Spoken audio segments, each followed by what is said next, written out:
Is it possible to be aware with all your senses, eyes, ears, brain, etc., so on, simultaneously? Is it possible to be aware with all your senses, eyes, ears, brain, nerves, etc., simultaneously? Anything is possible. But how do we as human beings function? With all our senses or only with partial senses? You understand my question?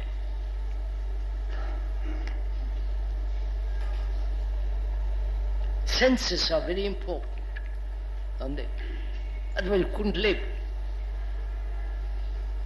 Touch, feel, taste, see,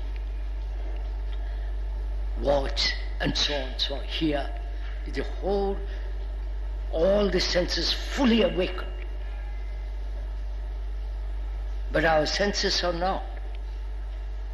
They're only partially awake, right?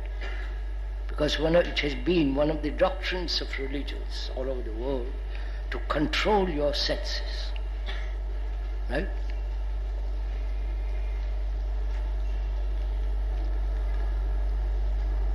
To control your senses so as to have energy for God, right? Sexual senses, the senses of hearing. Don't hear anything which doesn't say in the book, right? Don't listen to anything, because it may arouse suspicion, doubt, questions, so don't listen. And another interesting thing, have you noticed? Those people who live by the book, Muslims and the Christians, are very bigoted, narrow. I hope you don't mind my saying this. And those who have lots of books, like Hindus, they play around. They're not so bigoted, they're tolerant, they absorb. And they consider that absorption great capacity, which is not, just indifference. So,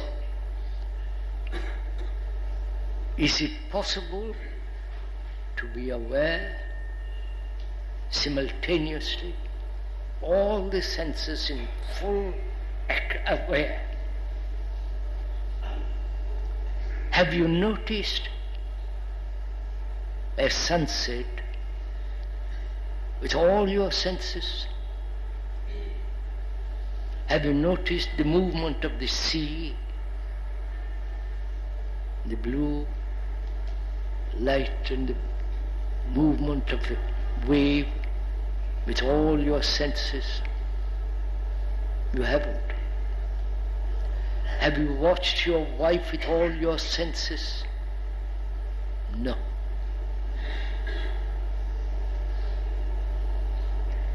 Now when you watch with all your senses, what takes place?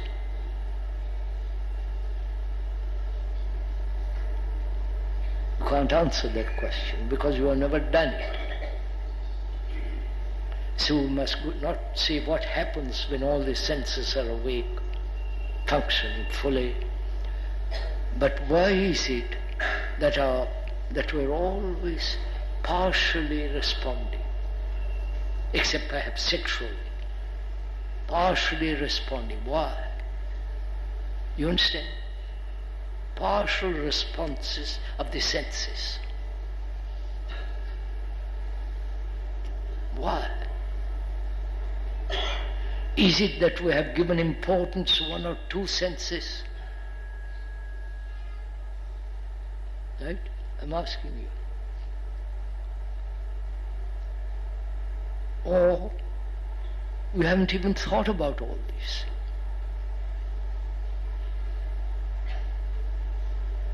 So if you begin to be aware of our senses,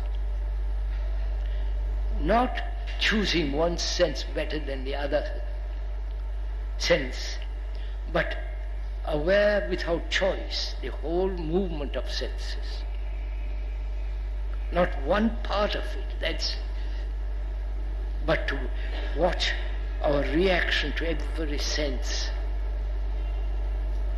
the taste, the hearing, the seeing, the smelling, the feeling, all that.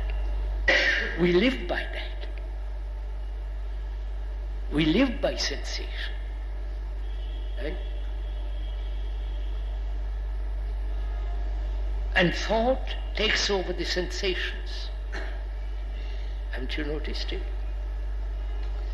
I don't want to go into all this, but doesn't matter. Let's go into it.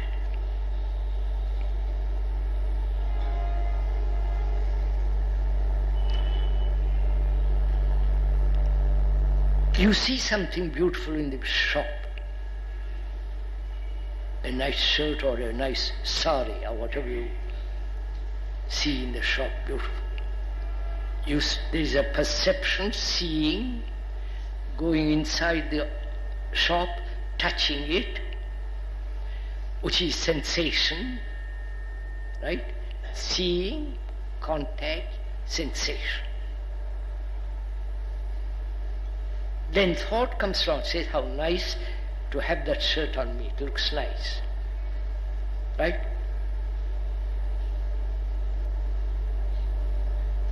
So thought creates the image of you in that shirt or in that sari, right? Then desire is born. I wonder if you are following the whole sequence of this. We are always fighting desire. The religions, all over the world say suppress desire. They don't fight it, suppress it, get rid of it. You can't. But desire for God is the same as desire for a shirt. Sorry. Because both are based on desire. So, seeing, contact, sensation. And not to allow thought, careful, you can't allow it. See the truth. The moment thought comes and builds an image, then the desire is born, which is a fact, which is simple, observable, daily fact. Now, sensations are normal, healthy. Otherwise you would be dead. And to watch very carefully thought not building an image. You understand? And not letting thought create an image out of the sensation. I wonder if you understand this. You understand? I see that shirt in the shop. Then I go inside and touch the material. It's a beautiful material, handmade. And then thought comes along and says, how nice it would be if I had it. I'll put it on. Nice blue, right? And when thought creates the image, then desire is born. Sensation has no desire. Of course, how is sensation? I wonder if you see this really important.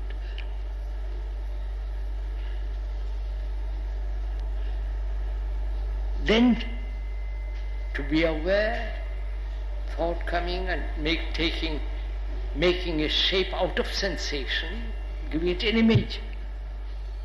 Then the conflict of desire.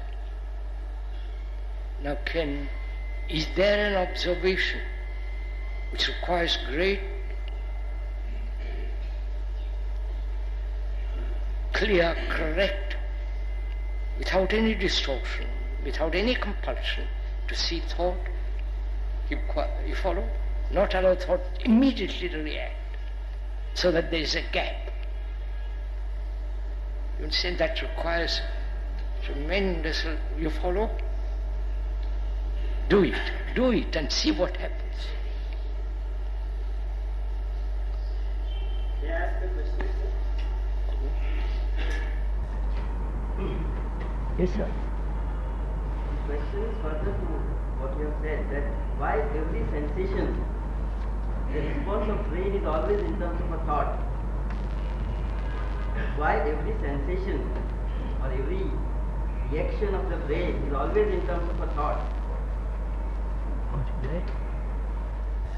I haven't understood the question. Why everything turns to thought? Huh?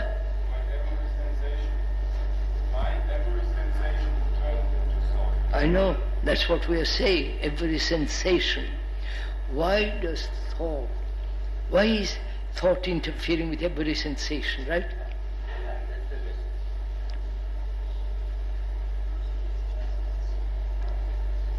Why do you think it does?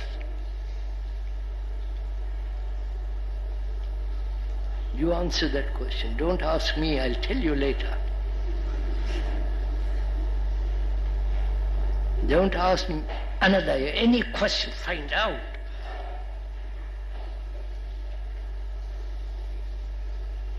You are so lazy, that's what it is.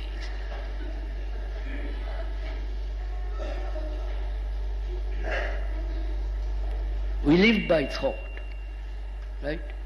That's the only instrument you have now.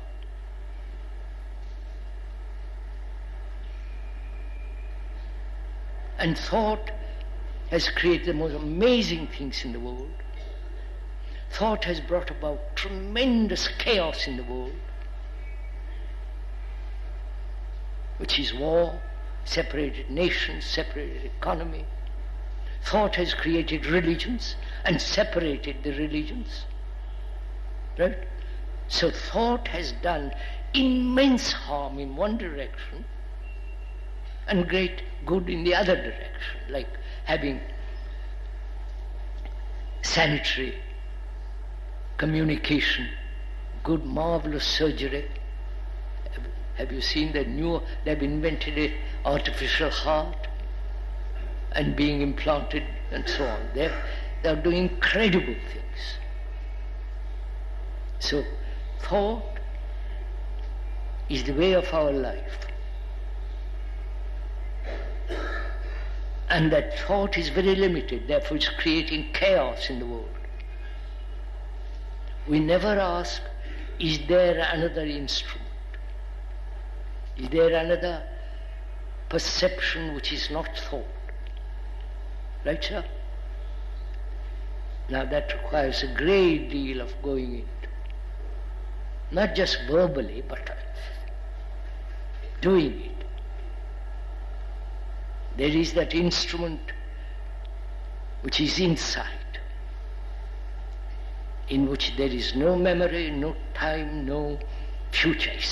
It's instant perception. And that perception is action, not separated.